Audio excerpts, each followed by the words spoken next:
Welcome to my channel. My name is Mindy. If you're new to this channel and you don't know me, I'm gonna go ahead and apologize for my editing skills because I have none. So my channel is going to be raw and it's not going to be edited. It's not going to be clipped together. It's just me talking, and I might pause a lot. I might mess up what I'm saying. I might, I don't know, like right now, forget what the fuck I'm talking about. But I promise you that I'm genuine. I am honest. To a fault. I am raw, uncut, unfiltered, unapologetically me. And I have lots of stories to tell, lots of different things, that have gone on in my life. I am a convicted felon. I'm 46 years old. I am the mother of, I gave birth to 4 children. I have 2 children. I gave 2 children up for adoption. I will get into that. I need to lead with this first video. If you're coming from my other channel, you already know this story.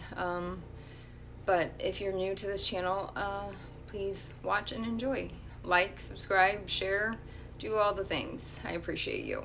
So let's get started. I was, I don't know, when I was younger, I was a model. I was very, very, very, very thin, naturally very skinny.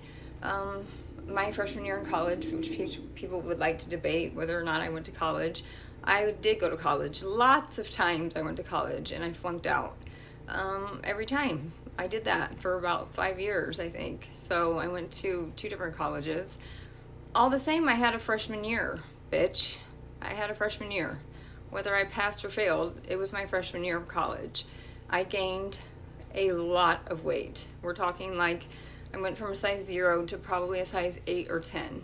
That is not model criteria at all. You have to be a size 0 or a 2, if you're lucky, to fit into the clothing that comes to a photo shoot. So I got fat, and they did not renew my contract, and this sent me into a very, very bad eating disorder. Laxatives, see, I'm not editing it. Metabolife. Hold on one second. Prime example. Multitasking. Sorry, I had to respond to something. What the fuck was I saying? Okay, so laxatives, Metabolife. Back when Metabolife had ephedrine in it, I was very addicted to it. Throwing up, starving myself, going to the gym, all the things. Then I discovered Adderall.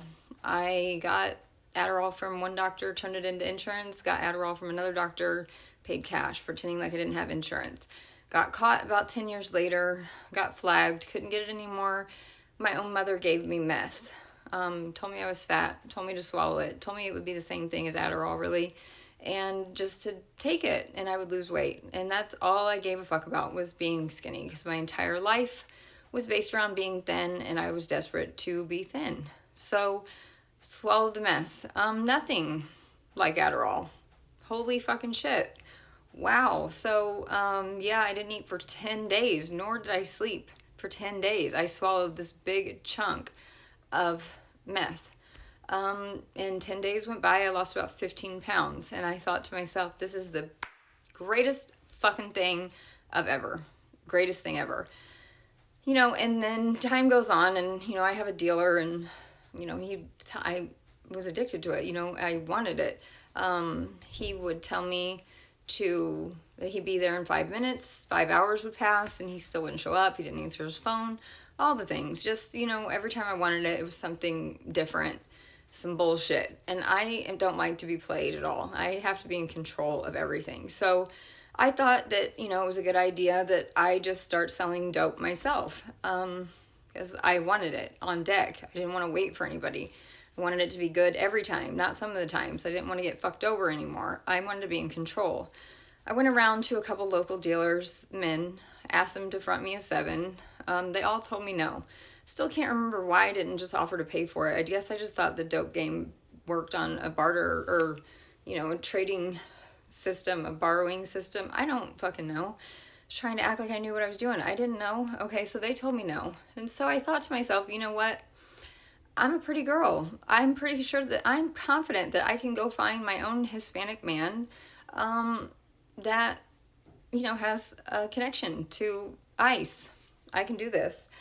Went to a local casino by myself. I sat down next to several Hispanics, played slots with them, next to them, shot the shit a little bit until I sat down next to one that I just had a gut feeling was the one. He had the tattoos, the broken English, walked the walk, he talked the talk.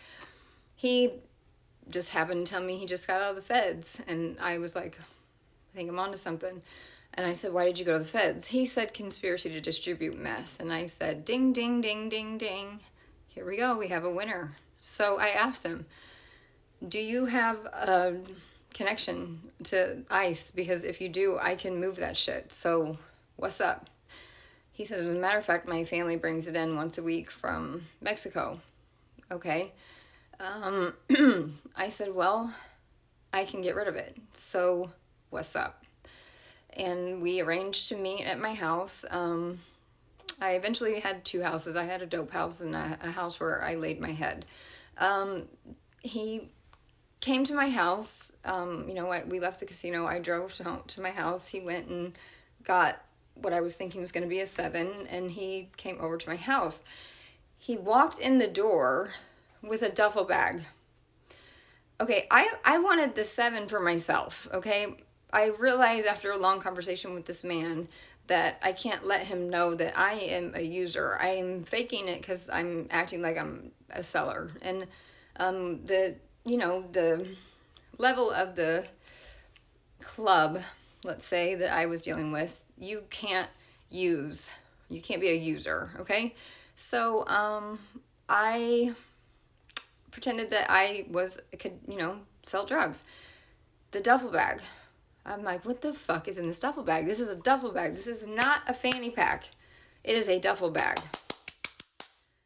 I don't know a fucking thing about selling drugs, bro. And when he opened this duffel bag, there is a pound of dope in this duffel bag. A pound.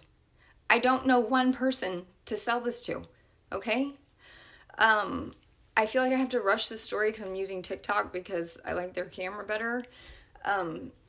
The long and the short is, I couldn't try it. I wanted to because it looked like, I know by eyeballing it, it looked like the best shit I've ever seen. I don't know what to do. I'm fucking panicking, but I gotta play the part, right? So I call a bunch of tweakers. Best thing I could think of. Let them come over. They were handing it out like candy, letting everyone try it. People are all over my house smoking dope, and I'm just, sitting there, and they're like, this is the best shit that I've ever had. And I'm like, wow, okay. So, only thing I could think of. Ounces were going for $1,400 at the time in where I'm from. I knew by negotiating with this man with this pound that I would be paying about $600 an ounce. I knew I could afford to drop the price down to $1,200 an ounce. I knew by doing this I would take over the market.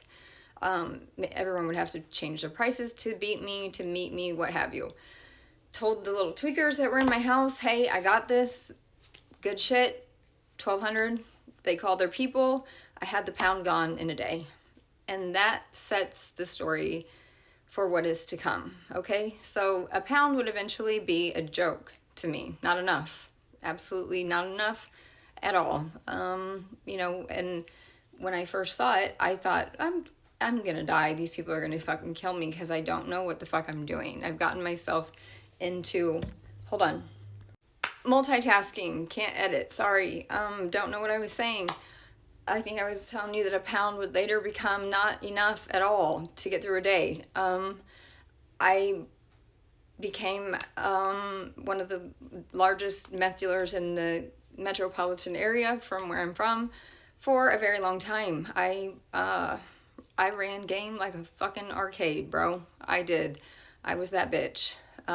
This will lead to a lot of other stories, but I kind of wanted to give you the gist of how I started out, how this all transpired, and the things that are to come. And so this little portion of it is just the kickoff.